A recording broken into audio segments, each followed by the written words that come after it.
नावाप्रमाणेच अगदी सगळ्यांना संतुष्ट, नावात संतोष आहे आणि सगळ्यांना संतुष्ट होईल अशा पद्धतीचं कार्य त्यांच्या हातून झालेलं आहे.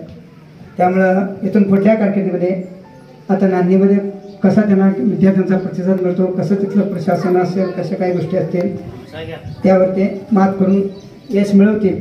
पण आमच्या गावामध्ये अगदी कुटवाडकरांच्या हृदय सिंहासनावर एक ठसा ज्याने उमटवला म्हटलं तरी हरकत नाही, की अतिशय गावकऱ्यांच्या हृदयामध्ये त्यांनी एक स्थान निर्माण केलं.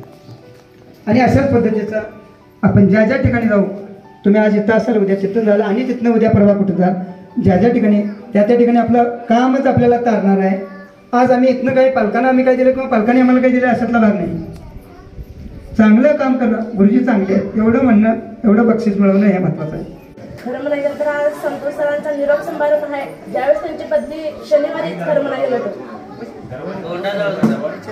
शनिवारी ज्या दिवशी त्यांची बदली झाली होती त्याच दिवशी मुलांनी सांगितले की सरांच्या आमच्या बदली झाल्या आणि आम्ही घरात खूप रडलोय शाळेमध्ये. त्याच वेळेस आम्हाला खरं म्हणायचं तर पालक म्हणून जे जे माझ्या संपर्कात होते त्याच दिवशी सर्वांचा मला फोन आलेला की असं सरांची बदली झाली आणि असं सरांनी का करून घेतली, पण ह्याची काहीच कल्पना नव्हती. मग ज्या दिवशी मला समजलं त्या दिवशी मी लगेच सरांना 2-3 वेळा कॉल केला, पण सरांनी तो रिसीव्ह केला नाही. त्याच्यानंतर त्यांनी स्वतःहून फोन केले की ताई मी जरी नाही बदली करून घेतलं असतं तर मला दुसऱ्या तालुक्यात जावं लागलं असतं. पण ज्या शिक्षकांनी म्हणजे पालकांनी मला फोन केले त्याने सगळ्यांनी म्हटले जेवढं होता येईल तेवढं सरांना थांबूया आपण, पण ते शक्यच झालं नाही. कारण त्यांनी तालुका बदली म्हटल्यानंतर त्यांनी पण नाही म्हटले का होत नाही म्हणून. पण मला सरांना एवढं सांगायचं की परत जरी तुमचा बदलीचा सर योग आला तर आमची शाळा आणि आमचं गाव तुम्ही खरोखर मनापासून सांगतो की निवडावं. विद्यार्थी मित्र हो, संतोष सर आणि माझा संपर्क 2020 पासून अगदी 5 वर्षांचाच आहे. तर सुद्धा या 5 वर्षाच्या कालावधीमध्ये जे संतोष सर मी अनुभवले ते खरोखरच आता सर्वांनी मनोगतामध्ये व्यक्त केलेलंच आहे की त्यांचं जे काही दातृत्व कोण आहे त्याबद्दल सर्वांनी सांगितलेलंच आहे. किंवा त्यांचा एक आणखीन स्वभाव असा आहे बघा की आपल्याला जर येत नसेल तर त्यांना म्हणजे नीच कामे धर्म गाज भक्त काज काय वर असं एक संत निळोबा महाराजांचं एक वचन आहे की कोणतेही काम करताना लाजायचं नाही.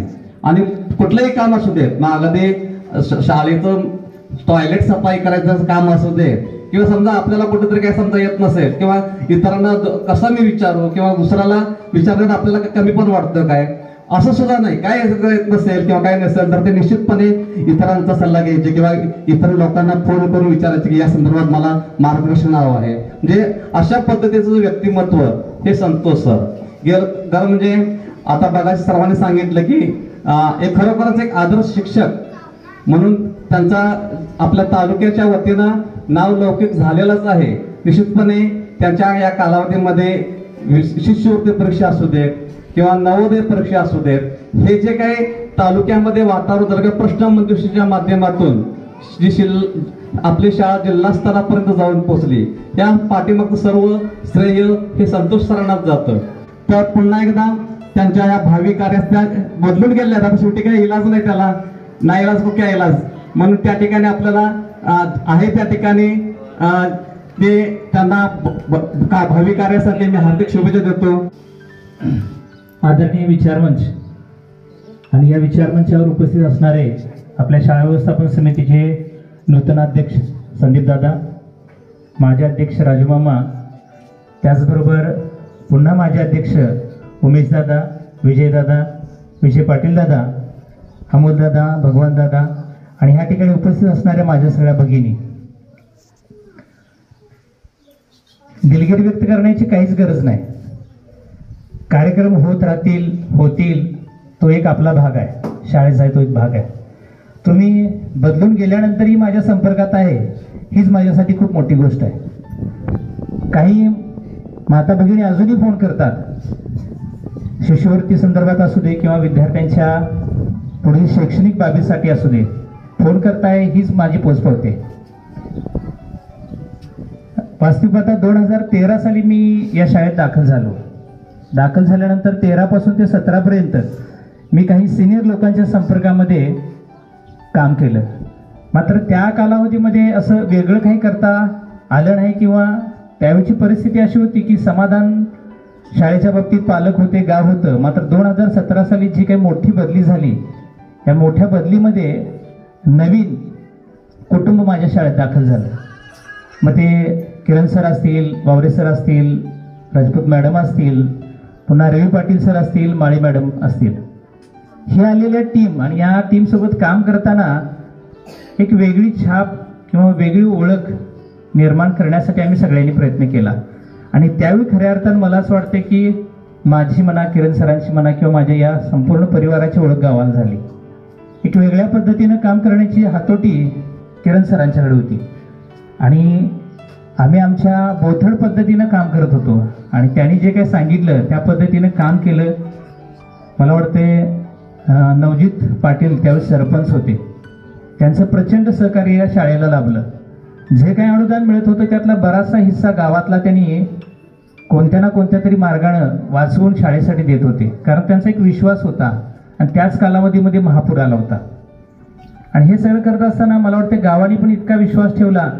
त्यावेळी मला वाटतं अश्विनीताई पण SMC मध्ये होत्या आणि 34 मुलं या शाळा व्यवस्थापन समितीच्या माध्यमातून आपण आणली आणि जिल्हा परिषदेने देखील याची दखल घेतली आणि आपल्या शाळेचं एक विशेष शील्ड आपल्या जिल्हा परिषदेमार्फत मिळालं होतं. पहा, म्हणजे थोडक्यात काय, कामाला खरी सुरुवात 2017 पासून या गावात झाली आणि त्यानंतर वेगवेगळे उपक्रम राबवून शाळा नावारूपाला आणण्याचं काम माझ्या ह्या कुटुंबाने केलं होतं. आणि इथून पुढे याच पद्धतीनं तुमचा सहवास लाभो. पुढे भविष्यात जाऊन जर संधी मिळाली तर निश्चितच पुन्हा या गावामध्ये किमान सेवेचा शेवट करण्यासाठी तरी येण्याची इच्छा व्यक्त करतो आणि माझं मनोगत थांबवतो. त्यानंतर आपल्या अंगणवाडीचे मॅडम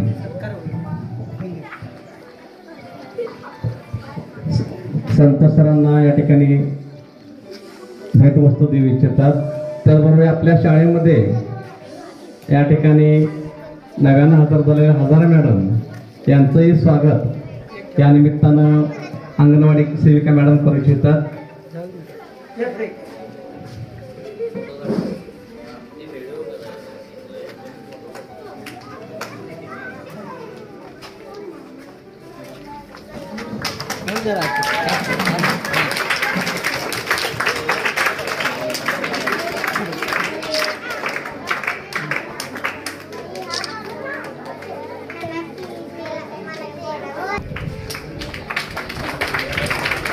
यानंतर आपण आता कार्यक्रमाच्या नमस्कार. इथे सर्व जे बसलेलं व्यासपीठ आहे तसं कुटवाड लक्ष द्या 2 मिनिटं, मी जास्त वेळ नाही बोलणार आहे. कुटवाड गाव तसंही नवीन म्हणायला फक्त मला शिक्षणासाठी मी जवळच शिकली आहे. आणि दुसरी गोष्ट, माझ्या नोकरीची 20 वर्ष, 13 वर्ष रत्नागिरी, 7 वर्ष हेरवाडमध्ये, कुमार हेरवाड. आता कुमार हेरवाड हे नाव घ्यावंसं का वाटतं? हेरवाड प्रचंड चांगलं गाव. जसं सर इथून जाताना त्यांना दुःख झालं, त्याहीपेक्षा जास्त मला दुःख तिकडून येताना इकडे झालं. आणि फक्त मुलांची बॉईज शाळेच्या ठिकाणी सर खूप काम चांगलं करू शकतो आपण. याहीपेक्षा जसं तुम्ही म्हणतात ना, मुलांच्या शाळेमध्ये छान काम करायला जमतं. मुलं मुलींमध्ये खूप प्रॉब्लेम्स होतात शिकवताना किंवा समजलं जात नाही, त्यांची भांडणं ते निस्तरण्यापेक्षा मुलांची शाळा खूप बेटर असते. आणि म्हणजे हा तुम्ही दोष काढूनच टाका की मुलं खूप छान ऐकू शकतात. आणि दुसरी गोष्ट कसं आहे की शिक्षक हा शिकवण्यासाठी असतो. म्हणजे भले ते सर असतील किंवा आणखीन बाकीचे सर असतील, आमचं शिकवण्याचं काम आहे, मुलांनी शिकण्याचं काम आहे. फक्त पालकांनी पूर्वग्रह दूषित तेवढा कुठल्याच कोणाचा ठेवू नये. जसं त्यांनी इथं काम केलं तसं ते तिकडे 100% करणार. आणि मी जशी 20 वर्ष नोकरीची काम केली तसं मी इथं सुद्धा करणार. फक्त तुमचा विश्वास आमच्यावर असणं गरजेचं आहे. आणि थँक्यू, तुम्ही मला शुभेच्छा दिल्याबद्दल. ओके.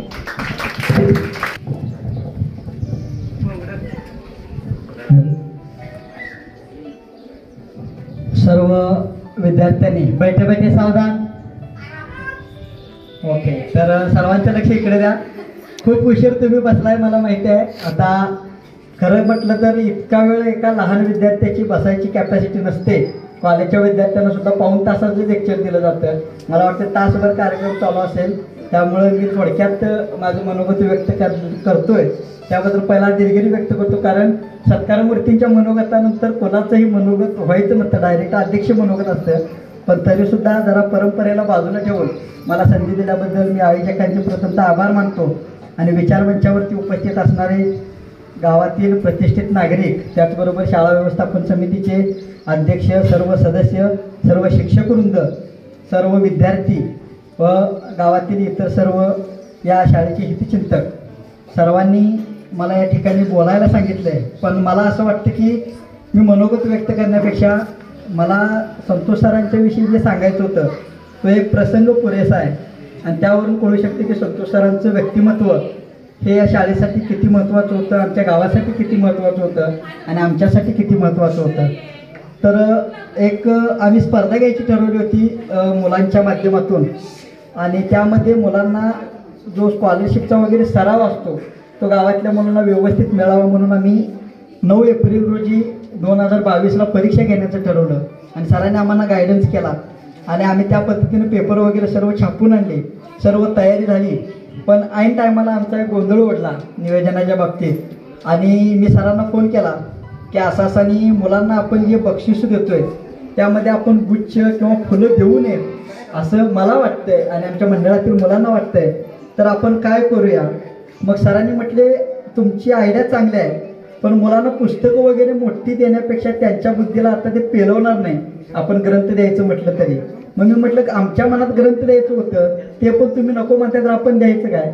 त्यावेळेस सरांनी सांगितलं की आपण शालेय उपयोगाचं जे साहित्य आहे, कंपास किंवा वही किंवा पेन किंवा त्यांना लागणारं जे सॅक आहे त्या देऊया. मग आमच्या मंडळाने निर्णय घेतला की आपण सॅक देऊया 1 वर्षी. तर त्यावेळेस आम्हाला उद्या बक्षीस वितरण आहे आणि आज रात्री ती चूक आमच्या लक्षात आली. मी सरांना फोन केला. सर 5 वाजता संध्याकाळी जयसिंगपूरमध्ये होते. त्यावेळेस त्यांनी सांगितलं की जेवढ्या सॅक लागतील तेवढ्या मी घेऊन येतो, काय लागतील ते पैसे मी देतो आणि तुम्ही मला नंतर तुमचा कार्यक्रम संपन्न झाल्यानंतर पैसे द्या, अगर देऊ नका, पण मुलांना व्यवस्थित बक्षीस केलं पाहिजे एवढी काळजी घ्या, हे सरांनी सांगितलं. आणि मग आमचा जीव जरा जो दाखदुख व्हायची जीवाची तो जीव भांड्यात पडल्यासारखं झालं आणि त्यामुळं आम्हाला जरा धीर आला. आणि मग आमचा तो बक्षीस वितरणाचा कार्यक्रम हा चांगला झाला आणि आम्ही त्या मुलांना त्या सॅक किंवा त्यांना लागणाऱ्या ज्या वह्या होत्या ते बक्षीस म्हणून दिलं. तर या एका अनुभवातून आम्हाला कळालं की संतोष सरांचं व्यक्तिमत्व कसं आहे. आणि मग त्यावेळेस आम्हाला वाटलं की शासनाने जो तालुकास्तरीय आदर्श शिक्षक पुरस्कार दिला तो उभे दिला नाही, तर खरंच संतोष कांबळे सर हे त्या पात्रतेचे होते म्हणून त्यांना तो पुरस्कार मिळालेला आहे. आणि सर आमच्यातून मला वाटते आता जवळजवळ जाऊन 1-1.5 महिने होत आले. सरांचं या गावातून जरी नांदी या ठिकाणी बदली झालेली असली तर सर एवढी ग्वाही नक्की देतो की आपण कधीही कोणत्याही अडचणीच्याच वेळेला नाही तर इतर कोणत्याही वेळी आमच्या गावात आला तर आमच्या गावाकडून तुम्हाला नेहमीच मदत मिळेल एवढा आशावाद व्यक्त करतो. आणि आमच्या घराचे दरवाजे सुद्धा आपल्यासाठी नेहमी उघडे आहेत, आपण कधीही या, आपलं घर समजून एवढा आशावाद व्यक्त करतो. आणि मला बोलण्याची संधी दिल्याबद्दल परत एकदा आयोजकांचे आभार मानतो आणि सर्वांची रजा घेतो. धन्यवाद.